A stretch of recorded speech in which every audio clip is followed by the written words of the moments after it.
coming today. Today's lesson is going to be on tobacco use prevention, and we're going to cover a couple different things today. The things we're going to focus on, we got the objectives up here, and after this lesson we want to be able to define the different types of tobacco products. Tobacco comes in many different forms, and we want to be able to differentiate between the different forms. We're also going to describe nicotine and how nicotine affects the body and how it causes the addictive nature of tobacco. We're also going to discuss the different ways we can be influenced to use tobacco through both internal and external factors. And finally, we're also going to discuss how we can prevent and overcome the use of tobacco. Okay, so today we're going to start the lesson with a few statistics to kind of get yourselves thinking about, just how many people use tobacco and how many people don't even know what they're doing with tobacco. Okay, so first we're going to talk about vaping. And so vaping is kind of a newer thing that's recently become popular within the last couple of years, and a lot of people don't even know what vaping is. A couple facts here, 60% of students say that they think it's just flavoring. A lot of them don't even know what it is. 13% says it's nicotine. Almost 6% says it's marijuana. Like, what is vaping? And it's funny because a lot of manufacturers don't even have to report, what is in the actual juice. And what vaping is really an electronic form of, nicotine concentrate that is used electronically and creates a vapor. And it's similar to smoking, and a lot of companies will even say it's, they'll try and claim that it's good for you, even though it's still a form of tobacco, and it's a very serious thing that we need to start talking. And so a big thing for these e-cig companies is that they claim that using electronics, vape cigs,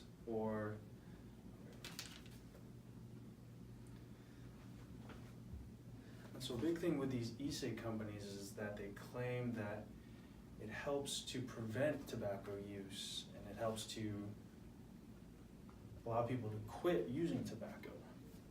When the truth is that 30% of people who start with e-cigs end up actually smoking within the next 6 months. And 8% of non-users also started smoking. And so it kind of goes against these claims that these companies are making that e-cigs are preventative towards future use of other tobacco products such as cigarettes. Okay, so let's take a look at a real life example of this. So Eric is beginning to notice students vaping after school. He believes that vaping is not harmful because when watching other students, there seems to be no smoke, and instead only vapor is released into the air.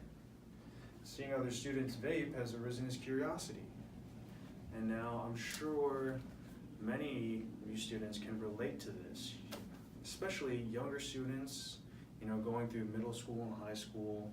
It's a time of curiosity, it's a time of wanting to explore, and you see your friends doing these things and you're wondering, what is that? What is he doing? I kind of want to try that.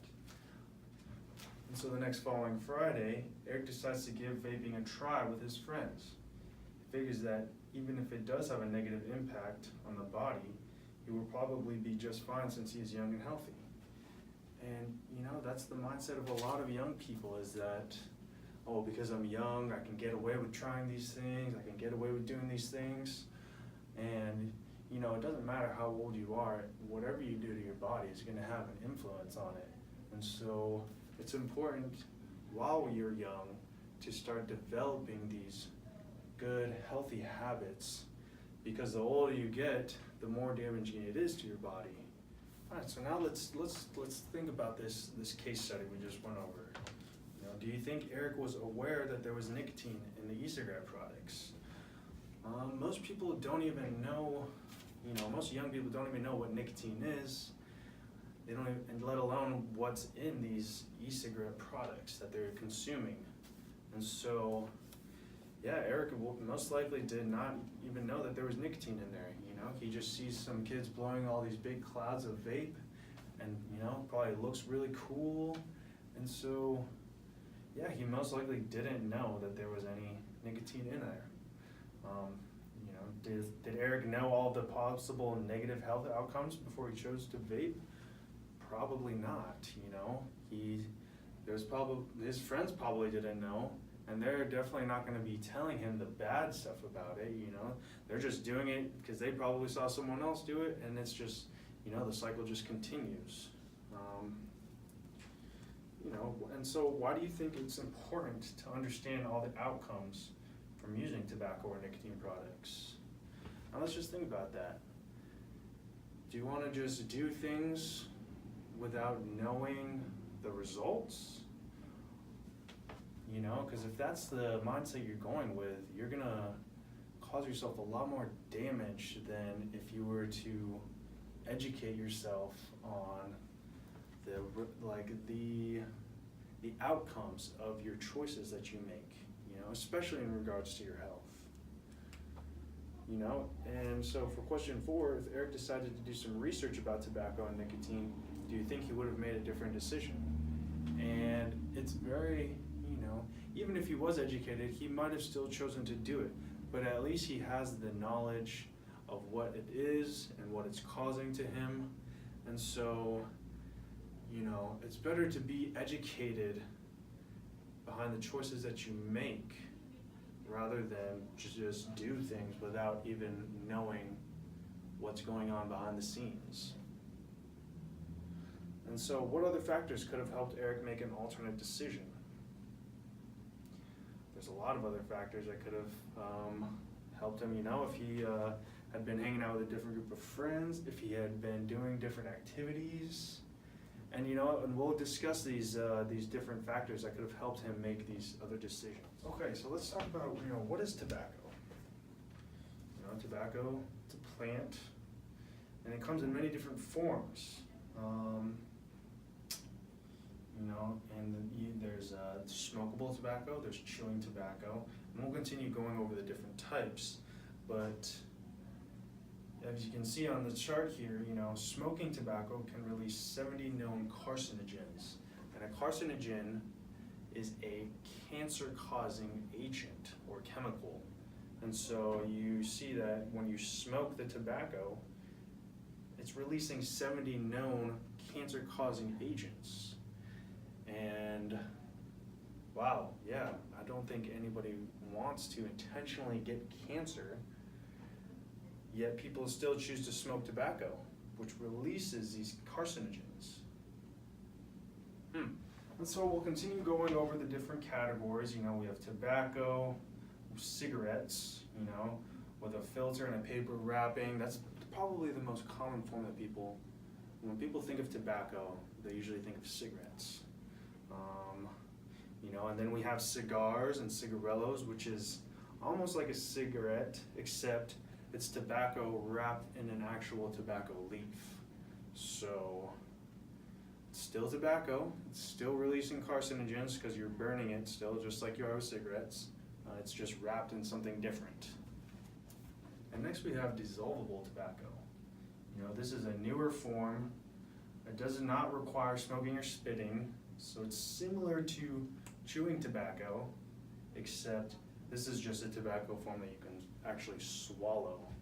And you know, it comes in lozenges, sticks, and you know, it's almost a messed up way of marketing that these tobacco companies are using. You know, they're trying to get it, they're trying to make this tobacco product into different forms that are more easily consumable to just reach larger audiences, when really it's still the same thing. You know, it's a tobacco product with the same type of carcinogens inside of it, and it doesn't matter which way you consume it, you're still exposing yourself to these carcinogens. Well, you know, we also have smokeless tobacco products, and although you're not smoking it, even just ingesting tobacco is still exposing your body to carcinogens, although not as much you're still getting that exposure.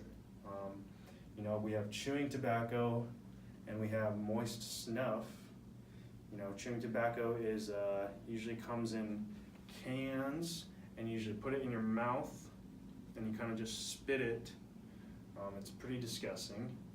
And then there's a powdery tobacco called snuff, where you actually inhale it through your nose.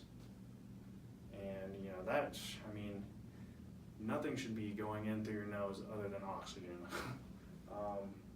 And so, yeah, it's just, you know, more forms of tobacco, more ways of getting people to consume it, and yeah, just more risk of using tobacco. Okay, so now we're going to get into groups, and so everybody's going to partner up, and we're going to talk about the facts we've learned about tobacco so far. We just learned about all the different forms of tobacco, and so go ahead and partner up and talk with your partner about the different forms and some things that you've learned about them. And then in 3 minutes, we're going to regroup and we're going to discuss as a class. All right, ready to go. All right, that was a great discussion. So now we're going to complete a worksheet, and this is going to be individual work. And what we're going to do is we're going to match the different tobacco products to their characteristics. And so I'm going to hand out the worksheet. We're all going to work on this, and then we're going to go over the answers in about 5 minutes. Okay, so covered a lot today. We went over these objectives. We had some great discussions, and we'll continue learning about this in future lessons.